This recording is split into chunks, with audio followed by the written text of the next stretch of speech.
ప్రస్తుతం మనతో పాటు ప్రముఖ ఆధ్యాత్మికవేత్త ఆస్ట్రోన్యూమరాలజిస్ట్ శ్రీమతి జయప్రద గారు ఉన్నారు. మేడంతో మాట్లాడేద్దాం. నమస్కారం మేడం. నమస్తే అమ్మా. శ్రీమాత్రే నమః. మేడం, ఈరోజు మనం వృశ్చిక రాశి యొక్క జీవితం గురించి మాట్లాడదాం. ఈ రాశిలో పుట్టిన వారి సహజ లక్షణాలు ఏ విధంగా ఉంటాయి, అన్ని విధాలా కలిసి రావాలంటే జీవితాంతం ఎలాంటి పరిహారాలు చేసుకోవాలి, మంచి క్షేత్రాలు అని ఉంటే చెప్పండి, లైఫ్లో వీళ్ళకి ఏ దశ బాగా కలిసి వస్తుంది, టర్నింగ్ పాయింట్స్ కావచ్చు, ఓవరాల్ ప్రతి విషయం తెలియజేయండి మేడం. తప్పకుండా. వృశ్చిక రాశి అంటేనే చాలా మంచి రాశి అని అర్థం. ఎందుకంటే ఈ రాశి మాది మంచిదా, నిజంగా మాది మంచిదా అని చాలా మంది అంటుంటారు. కానీ మంచి రాశి అంటే ఈ రాశి తత్వము, లక్షణము, గుణము అన్నీ కూడా ఏంటంటే ఒక మంచి పనులకి ఉపయోగపడిన వాళ్ళ మాట వీళ్ళందరూ. ఏదో ఒక పనికి వీళ్ళు నియమించబడ్డ వాళ్ళు. ఆ పని అయ్యే వరకు వీళ్ళకి దాన్ని మాత్రమే, ఆ నిమిత్తం మాత్రమే వీళ్ళకి జీవితం ఉంటుంది. అది కష్టం అవ్వచ్చు, సుఖం అవ్వచ్చు, సంతోషం కావచ్చు, మూడు కూడా. చాలామంది వెల్ సెటిల్డ్ అయిన వాళ్ళు, హ్యాపీగా ఉండేవాళ్ళు కూడా ఈ వృశ్చిక రాశిలో ఉన్నారు. కొంతమంది వైరాగ్యంతో ఉన్నవాళ్ళు, ఆధ్యాత్మిక భావన ఎక్కువగా ఉన్నవాళ్ళు, ఆధ్యాత్మిక చింతనతో బతికే వాళ్ళు కూడా ఈ నక్షత్రంలో, ఈ రాశిలో ఉన్నారు. తర్వాత చాలామంది అసలు దేవుడు అనేది లేదు, మానవత్వమే మాధవ తత్వము, మానవ సేవ చేస్తే మాధవ సేవ చేసినట్టే అని చెప్పి ఓన్లీ మనుషుల్ని ప్రేమించే వాళ్ళు కూడా ఈ రాశిలో ఉన్నారు. మనుషులు కాదు, దేవుళ్ళు కాదు, ఏమి కాదు, ఒక స్వార్థ చింతనతో బతికే వాళ్ళు కూడా ఈ రాశిలో ఉన్నారు. ఇక్కడ మనం తీసుకుంటే ఇలా ఇంతమంది ఒకే రాశిలో ఉండడానికి కారణం ఏంటంటే ఈ రాశాధిపతి కుజుడు భౌమ్యుడు, అంటే భూమిపుత్రుడు. అంటే భూమి మీద ఎన్ని లక్షణాలతో ఉంటామో, అంటే భూమికి ఒక ఆకర్షణ శక్తి ఉంది. భూమి మీద ప్రతి మనిషి నించొని ఆలోచించినప్పుడు చాలా రకాలైన ఆలోచిస్తాడు. కూర్చుంటే ఇంకో రకమైన ఆలోచన వస్తుంది, పడుకుంటే ఇంకో రకమైన ఆలోచన వస్తాయి, ఇలా లేచినప్పుడు ఇంకో రకమైన ఆలోచనలు, ఇలా వింత వింత ఆలోచనలు అన్నీ చేసే వాళ్ళన్నీ కూడా ఈ రాశితత్వంలో వస్తారు. సో అందుకని మనం వృశ్చిక రాశి వాళ్ళని ఇలా ఉంటారు అని డిఫైన్ చేయడానికి ఉండదు. కానీ ఎక్కువగా కష్టం కనిపిస్తూ ఉంటుంది వృశ్చిక రాశి వాళ్ళకి. ఎందుకు కష్టం ఉంటుందని, ప్రతి ఒక్క పని కూడా వీళ్ళకి టఫ్గానే ఉంటుంది. ఎందుకు ఉంటుంది? వీళ్ళకి ద్వితీయ స్థానం ఉన్నది ధనస్థానం, ధనురాశి. ధనురాశికి అధిపతి గురువు.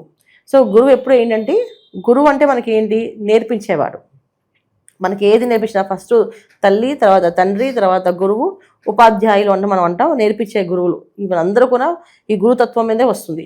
ఈ గురుతత్వంలో వచ్చినప్పుడు ఏంటంటే ప్రతిదీ టఫే ఉంటుంది. ఇప్పుడు చాలామంది వృశ్చిక రాశి వాళ్ళకి మా అమ్మ ఎందుకో సార్, అందరికి అమ్మ అంటే అందరికీ ప్రేమే కదా, నాకు మా అమ్మని ఇష్టమే, కానీ మా అమ్మకి నేనంటే ఎందుకు ఇష్టం ఉండదో తెలియదు సార్, నాకు ఎక్కువ అన్ని పనిష్మెంట్లు ఇస్తుంటుందని. అంటే ఏంటి, ఎక్కువ ఇష్టం ఉన్న వాళ్ళకి ఎక్కువగా మంచి మార్గంలో ఉండాలని చెప్తుంటాం. కానీ అది ఎలా అర్థం అవుతుంది, వీళ్ళకి ఎక్కువ కష్టపడుతున్నారని అనే తత్వం అనిపిస్తుంది. కొంతమంది బాగా తల్లిదండ్రులను ఎక్కువగా ప్రేమించే వాళ్ళు ఈ వృశ్చిక రాశి వాళ్ళు. అలాగే భార్యను ఎక్కువగా గౌరవించే వాళ్ళు వృశ్చిక రాశి వాళ్ళు. అలాగే భర్తను ఎక్కువగా గౌరవించే వాళ్ళు కూడా వృశ్చిక రాశి వాళ్ళు. ఇప్పుడు భార్య భర్త ఇద్దరు తీసుకుంటే వృశ్చిక రాశిలో అమ్మాయిలు భర్తని బాగా గౌరవిస్తారు, అబ్బాయిలు అమ్మాయిలు బాగా గౌరవిస్తారు, భార్యలు బాగా గౌరవిస్తారు. సో భార్యాభర్తల్ని ఒకరొకరు పరస్పరంగా ప్రేమించుకోవడం కానీ, గౌరవించుకోవడం కానీ, ఇవన్నీ చూసేందుకు వృశ్చిక రాశి వాళ్ళే. కానీ కష్టాలు కూడా వీళ్ళకి ఎక్కువగా ఉంటాయి. ఎందుకు ఉంటాయి రీజన్స్ అంటే, ధర్మార్థ కామ మోక్షంలో మోక్షస్థానమైన రాశి ఇది. అంటే మోక్షము అంటే అర్థం ఏంటంటే, మనం గత జన్మలో చేసుకున్న ప్రారంధ కర్మలు ఏవైతే ఉన్నాయో, ఒకవేళ దాంట్లో బ్యాలెన్స్ షీట్ అంటారు, మనం వాళ్ళకి అకౌంట్స్ టాలీ చేసినప్పుడు, ఈ అకౌంట్స్ అన్ని టాలీ చేసినప్పుడు దీని బ్యాలెన్స్ షీట్ మొత్తం రాసేస్తే దీని ఇక్కడితో అకౌంట్ క్లోజ్. అలా వృశ్చిక రాశిలో పుట్టిన వాళ్ళు ఆఖరి జన్మ అవ్వచ్చు. అది ఖచ్చితంగా అని చెప్పట్లేదు, లగ్నం మళ్ళీ తీసుకోవాలి, డేట్ ఆఫ్ బర్త్ కాంబినేషన్స్ తీసుకోవాలి. నేను మామూలుగా చెప్తున్నా, మోక్షస్థానమైన రాశిది. అంటే ఏంటి, వీళ్ళు లాస్ట్ జన్మ అయి ఉండొచ్చు. లాస్ట్ జన్మ అవడం వల్ల ఏంటంటే ఏదైతే కష్టం ఉందో అది మొత్తం అనుభవించాలి, మొత్తం కంప్లీట్ చేసేసి ఇక మోక్షస్థానానికి వెళ్ళే మార్గానికి వెళ్ళే అవకాశం ఉంది. మోక్షస్థానం అంటే వీళ్ళు అనుభవించాల్సింది, తర్వాత వీళ్ళ సంతానం హ్యాపీగా ఉండడానికి వీళ్ళు దారులు వేయడం, ఒక పూలబాట వేయడం వాళ్ళకి. అంటే వీళ్ళు ముళ్ళబాటలు నడిచి, మరి ఈ దారిలో అన్ని ముళ్ళు ఉన్నాయా, పిల్లలకి ఇవన్నీ గుచ్చుకుంటాయని చెప్పి మనం జనరల్గా పిల్లల కోసం బతుకుతాం కదా మనం. సో పిల్లలకి ఏవి కావాలో అవి చేస్తాం కదా, అలా కంఫర్ట్స్ నేర్పించే అవకాశం ఉన్నది. ఏంటంటే వీళ్ళు ఎంత కష్టపడతారో వీళ్ళ పిల్లలు అంత సుఖపడతారు, అంత పేరు ప్రఖ్యాతులు వస్తాయి వీళ్ళకి. వీళ్ళ పిల్లలకి బాగా ఎక్కువగా వస్తాయి వీళ్ళకంటే కూడా. వీళ్ళకి అన్నీ టఫే ఉంటాయి. వీళ్ళు బాగున్నారు, సుఖపడ్డాము, చాలా సంతోషంగా ఉన్నాం అనేది చాలా చాలా తక్కువ మంది మనం లెక్క వేసుకోవచ్చు. అంటే వేల మీద లెక్క పెట్టచ్చు వాళ్ళందరినీ. కానీ కష్టపడేవాళ్ళు, ఎప్పుడూ ఏదో కష్టంతో బాధపడే వాళ్ళు ఎక్కువగా ఉంటారు. ఇది వీళ్ళకి. తర్వాత వీళ్ళకి ద్వితీయ స్థానం ధనస్థానం ఏమైంది, ధనస్సు రాశి అయింది. ధనస్సు రాశి అగ్నితత్వ రాశి. అంటే ఏంటంటే ప్రతిదీ వీళ్ళకి టఫ్ సిచ్యువేషనే ఇస్తుంది. అది అవతల వాళ్ళు ధర్మంగా బతకాలని చెప్తారు, వీళ్ళు ధర్మంగా బతకలేకపోతారు, కష్టపడుతుంటారు. ఇదేంటి ఇంతగా అందరూ ఇలా షార్ట్ కట్స్ వెళ్ళిపోతున్నారు కదా, మేము ఎందుకు షార్ట్ కట్ వెళ్ళకూడదు అంటే షార్ట్ కట్ వెళ్తే డబ్బులు ఇవ్వమని చెప్తుంటారు. రైట్ వేలోనే కరెక్ట్గా వెళ్ళాలని చెప్తుంటారు. సో వీళ్ళకి ఎక్కువ ఫైన్స్ పడతాయి, వీళ్ళకి ఎక్కువ పనిష్మెంట్స్ పడతాయి, వీళ్ళకి ఎక్కువ కష్టపడతారు. ఎంత కష్టపడినా కానీ వీళ్ళకి ఒక పేరు ప్రఖ్యాత, వీళ్ళని గుర్తించవచ్చు. వీళ్ళకి డబ్బు ఉంటుందో లేదో తెలియదు కానీ మంచి పేరు ప్రఖ్యాతులు ఉంటాయి. వాళ్ళ వాళ్ళు అంటే మంచి వాళ్ళు డిసిప్లిన్ పర్సన్స్, వాళ్ళు ఇలా ఉంటారు, వాళ్ళు ఇలా చేస్తారు అని. కానీ శత్రువులు చాలా ఎక్కువ మందే ఉంటారు. శత్రువులు అనేవాళ్ళు వీళ్ళకి చుట్టూ ఇంట్లోని బయట అన్ని చోట్ల ఉంటారు శత్రువులు. ఎందుకు ఉంటారో రీజన్స్ అంటే మోక్షస్థానం అయిన ఉండొచ్చు. తర్వాత కుజుడు ఒక రాశితత్వం ఏంటంటే అగ్రెసివ్ తత్వం, అంటే ఏంటంటే ఏది ఉన్నదో ఉన్నట్టు బోలాగా మాట్లాడేస్తారు, దాచుకోరు. ఇప్పుడు బయట వాళ్ళ మీద నచ్చదు మనకి, అప్పుడు ఏం చేయాలి మనం, సరే సైలెంట్గా వచ్చేయాలి. కానీ వీళ్ళు అలా కాదు, నువ్వు చేసింది తప్పు, నువ్వు కరెక్ట్గా చేయట్లేదని ఒక చాట్ గీసి చెప్తారు వాళ్ళకి. అప్పుడే వద్దు వాళ్ళ మన మీద.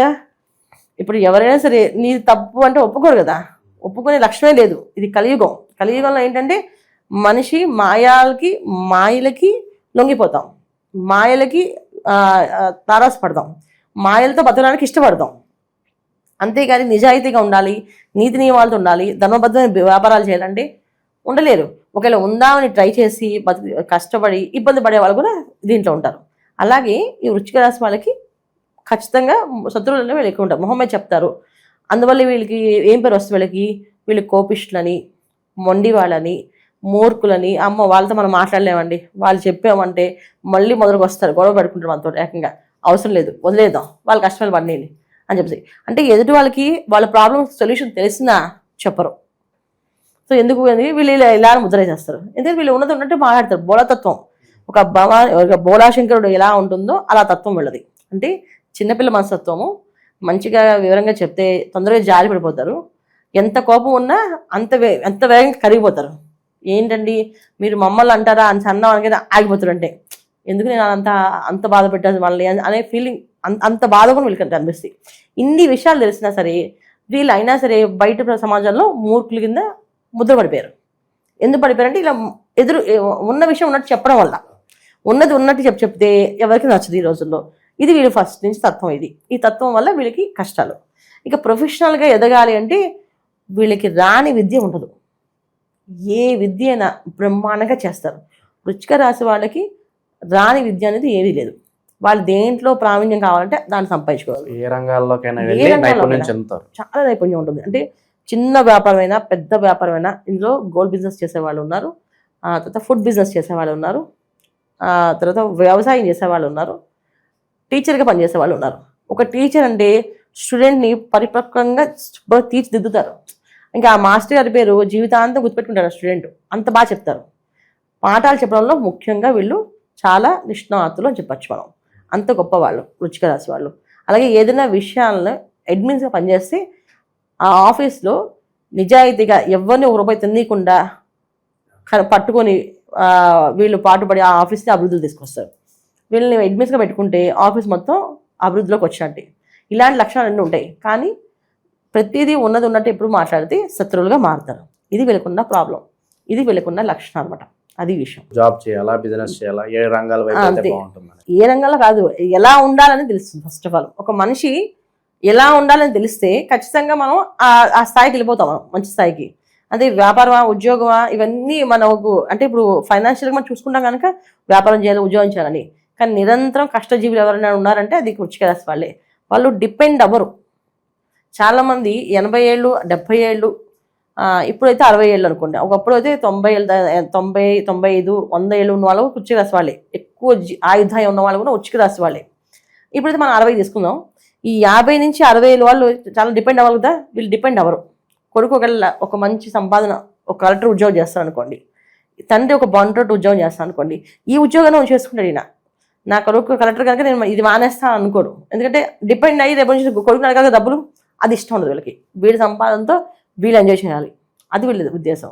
ఎక్కడికి వెళ్ళినా వీళ్ళదే పై చేయి ఉండాలి తప్ప వాళ్ళు ఇంకో దగ్గర నా చేయి కింద ఉండకూడదు అనే లక్షణం ఎక్కువ ఉంటుంది. దానివల్ల కూడా వీళ్ళకి కొంచెం నష్టపడడం జరుగుతూ ఉంటుంది. ఇది వృశ్చిక రాశి వాళ్ళ లక్ష్యం. వివాహ వ్యవస్థ ఎలా ఉంటుంది? వివాహ వ్యవస్థ చాలా బాగుంటుంది. వివాహం విషయంలో వీళ్ళకి ఏ ఇబ్బంది లేదు. వివాహాల్లో అవ్వలేదు అంటే ఒక విశాఖ నక్షత్రం వాళ్ళకి కొంచెం ఇబ్బందులు ఉంటాయి వివాహం విషయంలో.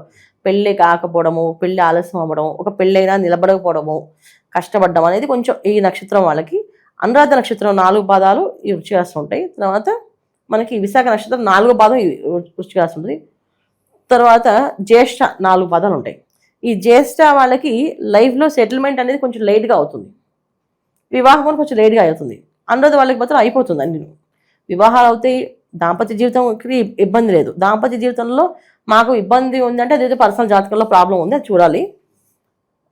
దాంపత్య జీవితం కానీ వివాహ విషయంలో కానీ వృశ్చిక రాశి వాళ్ళకి ఎటువంటి ఇబ్బంది లేదు. ఎందుకంటే వాళ్ళు ఉండేది రాశాధిపతి కూడా ఏంటంటే తొందరగా పనులు అయ్యేటట్టు ఉంటాయి అన్నమాట. అతి తొందరగా సెటిల్ అయిన వాళ్ళు, అతి తొందరగా ఇబ్బంది పడేవాళ్ళు కూడా వీళ్ళే తొందరగా సెటిల్ అయిపోతారు. అంటే 27-25 ఏళ్ళకి వాళ్ళు మొత్తం మంచి మంచి జాబ్స్లో రావడం కానీ, మంచి మంచి రంగాల్లో అభివృద్ధిలో రావడం కానీ, చిన్న వ్యాపారాన్ని పెద్ద వ్యాపారంగా చేయడం కానీ, పెద్ద స్థాయికి వెళ్ళడం కానీ జరుగుతుంది. మళ్ళీ ఆ పెద్ద స్థాయి నుంచి కిందకు వచ్చడం అనేది మళ్ళీ అంతే తొందరగా వచ్చేస్తారు. అంతే తొందరగా మళ్ళీ ఉద్యోగాలు వదిలేసే పరిస్థితి వస్తుంది. అలాగే ఒక రైతు అంతే తొందరగా వ్యాపారం, అది రైతుగా ఎంత బాగా మంచి పేరు తెచ్చుకోవడం అంతే మళ్ళీ వెనక్కి వచ్చేసే అవకాశం ఉంటుంది. అంటే వీళ్ళు ఎలా ఉంటుందంటే ఇక్కడి నుంచి స్టార్ట్ ఇలా పైకి వెళ్ళి మళ్ళీ డౌన్ వచ్చేస్తారు. ఈ డౌన్ రావడానికి కారణం ఏంటంటే వాళ్ళ పర్సనల్ జాతకాన్ని చూపించుకోవాలి. ఎందుకంటే ఇలా ఎందుకు డౌన్ అవుతున్నారు, అన్ని మంచి లక్షణాలు ఉన్నప్పుడు బాగుండాలి కదా, బ్లెస్సింగ్స్ కూడా ఉండాలి కదా, మరి ఎందుకు లేవు అంటే వీళ్ళు ఏంటంటే సేవాతత్వంలో సేవ చేసేటప్పుడు 4 మాటలు గట్టిగా మాట్లాడతారు, అది వీళ్ళకి శత్రువుగా మారుతారు. ఇప్పుడు ఒక ఆఫీస్లో అడ్మిన్గా పెట్టారు, ఎవరిని ఒక రూపాయి తినేరు, అప్పుడు మిగతా అందరూ కక్ష కట్టుకుంటారు. బాస్ ఏమో మంచి పేరు తెచ్చి నువ్వు చాలా బాగా చేసావు శబాష్ అని చెప్పి ఏదో ఒక శాలరీ ఇంక్రిమెంట్ ఇస్తారు. కానీ మిగతా అంతా రోజు మీ గురించి తిట్టుకున్నాడు, చండశాస్త్రం అని, నస క్యాండిడేట్ అని, వచ్చారంటే అన్ని పట్టుకుంటారని, లెక్కలు పెట్టుకుంటారని అన్ని మాట్లాడుతుందా. ఇవన్నీ కూడా వీళ్ళకి శత్రువులుగా పనిచేస్తాయి ఆరా. సో వీళ్ళు నిజాయితీగానే ఉంటారు, నిజాయితీగా బతకాలనుకుంటారు. అవతలందరూ అలా ఉండదు, సమాజం అలా ఉండదు, అందువల్ల వీళ్ళు శత్రువులుగా ఉంటారు అనమాట. ఇది వృశ్చిక రాశి వాళ్ళ లక్షణాలు జీవితం గురించి తెలుసుకోవాలంటే. ఇక పర్సనల్ జాతకాలు తీసుకుంటే పర్సనల్ జాతకంలో వీళ్ళు భూమి మీద ఏ కారణార్థం వచ్చారు, ఆ కారణం తెలుసుకొని ఆ కారణం ప్రకారం వీళ్ళు బతుకుతే హ్యాపీయెస్ట్ లైఫ్. వీళ్ళ నెట్వర్క్ అనేది ఎలా ఉంచుకుంటే బాగుంటుంది అంటే నలుగురిని కలుపుకొని ముందుకెళ్ళిపోతే బాగుంటుందా, లేదు వీళ్ళ పని వీళ్ళు చేసుకొని ఎక్కడికక్కడికి అలా ఉంటే బాగుంటుందా? కొత్త పరిచయాలు మనం వస్తూ ఉంటారు, మనుషులు పోతూ ఉంటారు, వాళ్ళతో ఎలా మసలుకుంటే అభివృద్ధి ఉంటుంది అంటారు వీళ్ళకి? అన్నిటికంటే వీళ్ళు కోపం తగ్గించుకోవాలి. కోపాన్ని వదిలిపెట్టేస్తే ఏంటి, ఎదుటి మనిషి చెప్పేది ఏమిటో, వాళ్ళు చెప్పేది నచ్చకపోయినా సరే అని చెప్పి ఏంటి, నచ్చితే చేస్తా, నచ్చకపోతే వదిలేస్తాం. ఇది కలియుగం ఏంటి, ఇప్పుడు ఎంతోమంది వీడియోస్ చేస్తుంటారు. ఇప్పుడు నేను ఒక వీడియో చెప్తున్నాను వృశ్చిక రాశి గురించి, ఇంకొకరు ఇంకో చెప్తారు. నా వీడియో నచ్చితే బాగుందని చెప్తారు, నా బాలేదంటే వదిలేస్తాం. కానీ వీళ్ళ కామెంట్స్ పెడతారు, నచ్చిపోయిన కామెంట్ పెట్టి నా వాదన ఇది అని చెప్తాను. ఆ వాదన వద్దు, మీరు నచ్చిందంటే కామెంట్ పెట్టండి, నచ్చకపోతే వదిలేయండి. అలాగే ఎదుటి వాళ్ళతో వాదనలో దిగడము, గొడవ పడడం వదిలేయండి. వదిలేస్తే ఏమవుతుందంటే మీకు శత్రువులు తగ్గుతారు. శత్రు సంఖ్య తగ్గినప్పుడు మనకి మిత్రత్వం పెరుగుతుంది. ఇప్పుడు మనం పెద్దవాళ్ళు చెప్తుంటారు పూర్వం మనకి, నువ్వు పుణ్యం చెప్పినా పర్లేదురా, పాపం అయితే చేయకుండా. పుణ్యం చేయకపోయినా పర్లేదు, పాపం అయితే అంటించుకోవద్దు. పాపం అనేది ఏంటి, మనం ఒకరితో వాదించామనుకోండి, వాళ్ళ నెగిటివ్ ఎనర్జీ మన మీద పడుతుంది, ఆరా మన మీద పడుతుంది, ఆ నెగిటివ్ మన వల్ల పెరిగిపోతుంది. వాడు వెళ్ళిపోతాడు వదిలేసి, వీళ్ళు ఇంతే అని చెప్పేసి. మనం ఆ ఆవేశం, ఆ కోపం మన శరీరం అనుభవించి రేపు రోజు లాస్ట్ జీవితంలో ఏదో ఒక బాధతో చనిపోతుంటారు. ఏదో కాళ్ళ సమస్యతోటో, ఒళ్ళబుల్ సమస్యలతోటో చనిపోవాల్సి వస్తుంది. ఏదో ఒక బాధతో చనిపోవాలి. అలా చనిపోవడం కంటే ఆనందంగా సంతోషంగా చనిపోవడం ముఖ్యం కదా. అందుకని ఏంటంటే సంతోషంగా ఉండడానికి ప్రయత్నం చేయండి. ఏది ఎలా జరుగుతుందో మన చేతుల్లో ఏం లేదు. మనం ఏది ప్లాన్ గీసేసుకొని నాది ఇంతే లైఫ్ అని అనుకోవడానికి లేదు. పర్సనల్ జాతకంలో నేను ఇవి ఎక్కువ గైడ్ చేస్తాను. వృశ్చిక రాశి వాళ్ళకి పర్సనల్గా పంపించిన వాళ్ళకి నేను చెప్తాను, వాళ్ళు ఏ కారణార్థం భూమి మీద వచ్చి చెప్తాను వాళ్ళకి, మీరు దీని విషయంగా వచ్చారు కనుక మీరు ఎక్కువ ఈ భావంలో వెళ్ళండి, మీకు అన్నీ హ్యాపీ జరుగుతాయి. స్టార్టింగ్లో కొంచెం స్ట్రగుల్ అనిపించినా మీకు అది సాఫ్ట్గా అయిపోతుంది లాస్ట్కి. అది నేను గైడ్ చేయగలుగుతాను. అది మెయిన్ ముఖ్యం. మనం మిగతా అవన్నీ కూడా ఏంటంటే మీది ఇలా ఉంటుంది అవ్వదు. కానీ వృశ్చిక రాశి వాళ్ళు దైవారాధన మాత్రం శివారాధన ఎక్కువగా చేసుకోవాలి. లైఫ్ లాంగ్ ఎక్కువ శివారాధన ఎక్కువ చేసుకోవడం, ఎక్కువ అన్నదానం, తర్వాత ఎవరైనా వివాహం చేసినప్పుడు వివాహంలో కన్యాదానం ఎక్కువగా చేయడం, తర్వాత వివాహం సంబంధించిన కొంత వరకు అంటే చాలామంది పూర్వం ఏంటంటే మంగళసూత్రాలు అవి ఇచ్చేవాళ్ళమే, ఇప్పుడంటే అవన్నీ ఇవ్వట్లే. కానీ పూర్వం ఏంటంటే కన్య పెళ్లి చేసుకుంటారంటే వీళ్ళ తరఫున మంగళసూత్రాలు ఇంత బంగారం అలా ఇచ్చేవాళ్ళమాట. ఇప్పుడు అదంతా చాలా టూ మచ్గా ఉన్నాయి. బంగారం అవి ఇవ్వడానికి కూడా లేదు, చెప్పడానికి కూడా మనకు కూడా అనిపించదు. అందుకని ఏంటంటే వివాహ సమయానికి దానికి తగిన రీత్యా ఏదో ఒక వాళ్ళకి సాయం చేయడం. ఒక పేదవాళ్ళ వివాహం అవుతుంది, వాళ్ళకి ఇంత డబ్బు ఇవ్వడము, దానం ఎక్కువ చేస్తూ ఉంటే వీళ్ళకి కష్టం తగ్గుతుంటుంది. సో దానం చేస్తేనే కష్టం తగ్గుతుంది. చాలామంది అంటే మాకు డబ్బులే లేవు, ఎలా దానం చేస్తామంటే ఇచ్చే దానం ఇస్తేనే మనకు వస్తుంది. ఇప్పుడు మనం ఆదిశంకరాచార్య వారిది కనకధార స్తోత్రం విన్నాం. కనకధార స్తోత్రంలో రావడానికి కారణం ఏంటి? ఈ భూమి మీదకి ఒక ఇంటి ఇల్లాలు ఇంటి ముందు ఒక భిక్షాటన చేయడానికి ఆదిశంకరాచార్య వారు వస్తే, ఇంత అందంగా ఇంత సుందరవంతమైన బాలుడు చూస్తుంటే దివ్య తేజస్తో ఉన్న బ్రహ్మర్షిలా ఉన్న ఈ బాలుడికి నా ఇంట్లో ఏమీ లేదు. ఆవిడ ఉపవాస దీక్షతో ఉంది పాపం. ఆవిడ అంటే ఉపవాస దీక్ష అంటే వాళ్ళ ఇంట్లో ఏమీ లేవు తినడానికి, ఆవిడ దగ్గర ఏమీ లేదు.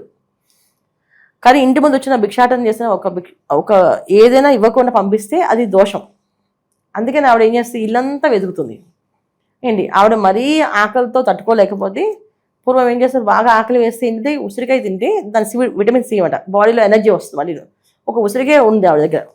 ఆ ఉసిరికాయ ఏంటి, ఆవిడ మరీ ఆకలి బాధ ఆకలి తట్టుకోలేకపోతే కాస్త ఒక గ్లాస్ నీళ్లు ఆ ఉసిరికాయ తిందాం అని అనుకుని ఉంచుకున్న ఉసిరికాయని, సరే ఈయన వచ్చారు కదా ఇంటి ముందు అని చెప్పి ఆ ఉసిరికాయ తీసుకొచ్చి, ఏమనుకోకండి స్వామి, మా ఇంట్లో మీకు తగిన ద్రవ్యం కానీ ఏమీ లేదు, ఏంటి నా దగ్గర ఉన్న ద్రవ్యము అమూల్యమైన ద్రవ్యము ఇదొక్కటే స్వామి అని చెప్పి ఇస్తుంది. అది చూసి శంకరాచార్య వారు ఇంత దానగుణం అన్న ఈవిడికి ఇంత పేదరికం అనేసి అమ్మవారిని అడుగుతాడు. ఈవిడికి ఎందుకమ్మా ఇంత కష్టం ఇచ్చామంటే, ఆవిడ ప్రారంభ కర్మ ఈ జన్మలో ఆవిడకి ధనం వచ్చే యోగం లేదు స్వామి, అందుకని ఆవిడకి అనుభవించాల్సిందే. ఆవిడ ప్రారంభ కర్మ గత జన్మది, ఈ జన్మది కాదు, చేయాల్సింది అనుభవించాల్సిందే అంటే అప్పుడు ఆయన స్తుతిస్తాడు ఆవిడ్ని. నేను అడుగుతున్నా కదమ్మా నా కోసం ఇవ్వమ్మా అంటే ఆయన కోసం బంగారు ఉసిరికాయలు వేసేస్తుంది వాళ్ళ ఇంట్లో ఆవిడ.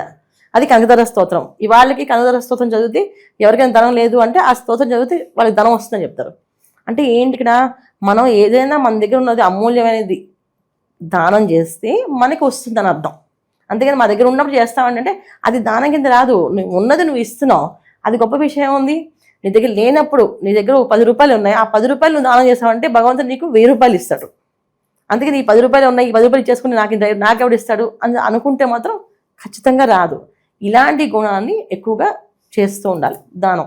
అసలు మన అందుకే వృశ్చిక రాశి వాళ్ళు ఎంత ఉన్నా లేకపోయినా ఎంత ఉంటే అంత వారికి తోచినంత వరకు దానం చేస్తూ వెళ్తే జీవితం చాలా సంతోషంగా ఆనందంగా ఉంటుంది. అంటే మాకు ఉంటే చేస్తాం అనేది కాదు, ఎంత ఉంటే అంత చేయండి. నాకు దగ్గర 10 రూపాయలు ఉన్నాయి, 10 రూపాయలు మీరు 5 రూపాయలు నుంచి 5 రూపాయలు చేయండి, ఖచ్చితంగా లాభం వస్తుంది. లాభం అనేది ఖచ్చితంగా ఉంటుంది. అయితే ఏంటంటే పెద్దవాళ్ళు ఏం చెప్పారంటే లాభం ఉంటుందని దానం చేయకూడదు ఎప్పుడు కూడా. లాభం ఆశించి దానం చేస్తే అది నువ్వు వ్యాపారం అయిపోతుంది అక్కడ. అంటే నేను ఇస్తున్నాను, నువ్వు పుచ్చుకోవడానికి నాకు ఎంత ఇస్తావు, ఈ ఇంటికి వస్తే ఎంత ఇస్తారు, ఆ ఇంటికి తెస్తే మీరు ఎంత తెస్తారు అనే లక్షణం అయిపోతుంది, వ్యాపార లక్షణం అయిపోతుంది. వ్యాపార లక్షణం కింద చేయకూడదు. కళ్ళు మూసుకొని మన దగ్గర ఉన్నది ఇచ్చేయడం, తర్వాత పైవాడి చూస్తాడు, లెక్కలు అంది చూస్తుంది ఆయన కదా, ఆయన ఇస్తాడు. ఇలా తత్వంతో చేయాలి. అంటే వృశ్చిక రాశి వాళ్ళు అన్నదానం చేయడం కానీ లేకపోతే తర్వాత ఏదో ఒక దానం, ఎక్కువ అన్నదానం ఎందుకు చేయమని చెప్పామంటే అన్నదానం ఎక్కువ చేస్తూ ఉంటే ఎవరికైనా కడుపు నిండా అన్నం పెడితేనే చాలు అని చెప్తారు. మిగతా ఏమి ఇచ్చినా సరే 100 రూపాయలు ఇస్తే 200 ఇవ్వచ్చు కదా అనుకుంటారు. అదే బట్టలు ఇస్తే ఇంక మంచి చీర పెట్టచ్చు కదా అనుకుంటారు. ఇప్పుడు నాకు ఎవరైనా చీర పెట్టారని ఇంక మంచి చీర పెట్టచ్చు కదా అనుకోవచ్చు కదా నేను. అదే ఆ భోజనం పెడితే చాలు అని చెప్పేస్తాను, ఇంకా తినండి అని చెప్పేస్తాను. అందుకే అన్నదానం ఎక్కువ చేయమని చెప్పాను. అన్నదానం ఎక్కువ చేస్తూ ఉంటే మంచి ఫలితాలు వీళ్ళకి ఎక్కువగా ఉంటాయి వృశ్చిక రాశి వాళ్ళు. ఇది వీళ్ళు చేసుకుంటూ ఉండాలి. శివాలయ దర్శనం ప్రతి మంగళవారం, గురువారం ఖచ్చితంగా శివాలయ దర్శనం చేసుకోవడం, ప్రదోష కాలంలో శివుడికి అభిషేకం చేయించుకోవడం చాలా విశేష ఫలితం. ప్రదోషకాలం శని త్రయోదశి రోజున కానీ, తర్వాత మాస శివరాత్రి ప్రతి నెల మాస శివరాత్రి త్రయోదశి కలిసి వస్తుంటుంది. అలా మాస శివరాత్రి ఇంట్లో రుద్రాభిషేకం చేయించుకుంటుంటే దినదిన అభివృద్ధి అనేది బాగుంటుంది, సత్సంతానం కలుగుతుంది, సౌభాగ్యం కలుగుతుంది, అదృష్ట యోగాలు వస్తాయి. ఇవన్నీ చేసినా రావట్లేదు ఏంటంటే జాతకాన్ని ఒకసారి చూపించండి, చెప్తాను వివరంగా. ఓవరాల్గా వృశ్చిక రాశి వారి జీవితం ఎలా ఉంటుంది, ఎలాంటి ఛాలెంజెస్ వీళ్ళు ఫేస్ చేయాలి, అద్భుతంగా వివరించారు. ధన్యవాదాలు. నమస్తే అమ్మా. శ్రీమాత్రే నమః.